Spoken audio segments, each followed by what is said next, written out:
কোরবানির জন্য তো, সৌন্দর্যের জন্য আর কি। আচ্ছা বাবু, তুমি একটু বলো তো তোমার এই গরুগুলো কি দেখে পছন্দ হয়েছে? কাইরি একটু বড় বড় না, আর চোস মাংস আছে, হ্যাঁ। চোসগুলি একটু ভালো ভালো লাগে খেতে, পাউরুটি দেয়। আচ্ছা, এই জন্য তোমার পছন্দ হয়েছে না? আবার মাঝে মাঝে গরুটা আমার পছন্দ, হ্যাঁ। আর একটু লাল লাল কালার সুন্দর, আর সাদা সাদা কালার, এগুলো সুন্দর আছে গরু। এই জন্য নিয়েছো তোমরা না? বাহ, কি দেখে পছন্দ হলো এগুলো? গরুর কালার, গরুর হাইট, হ্যাঁ। সব দিক দিয়ে ভরপুর।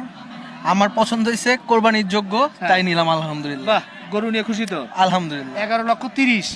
11,60,000 সরি, 11,60,000। ওনারা তিনটা আর এই যে দুইটা। আচ্ছা, ওনারা কেমন দাম চেয়েছিল? কেমন?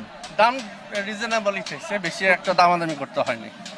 অল্প কথার মধ্যেই হ্যাঁ, হয়ে গেছে না? অল্প আসছি, হ্যাঁ। দু একটা গরু দেখছি, তারপর ওই সাইডে দাম করছে, এই সাইডে একটু দাম করার মধ্যে কমপ্লিট। বাহ, বাহ, খুশি হয়ে গেলাম। আমরা এ পাশে গরু দুটো একটু দেখাবো। 11,60,000 এই যে একটা গরু, মাশাআল্লাহ। দেখে এই, এই তো, বাহ, হ্যাঁ, মাশাআল্লাহ মাশাআল্লাহ, সেই সুঠাম দেহের গরু কিন্তু দেখছি, খুব সুন্দর। এটাও। ও গাই না? আচ্ছা আচ্ছা, এটাও কোরবানির জন্য মিলিয়ে না? ও এই ধরনের জিনিস তো অবশ্য পাওয়াই যায় না, বোঝাও যায় না। এটা মনে হয় বানজা গাই নাকি? বানজা, কারণ টেস্ট করতে হবে। হ্যাঁ। আমাদের বাসার জায়গা আছে গরু রাখা, আচ্ছা, তো যদি বাচ্চা হয় তো হইলো, আনালে কোরবানি। কোরবানি।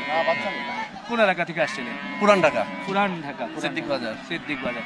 ইনশাআল্লাহ ইনশাআল্লাহ দোয়া করবেন, ইনশাআল্লাহ কোরবানি আমার জন্য দোয়া করবেন। মহান রাব্বুল আলামিন আপনাদের এই কোরবানি কবুল করুন, এই প্রার্থনা করছি। দোয়া করবেন। জি।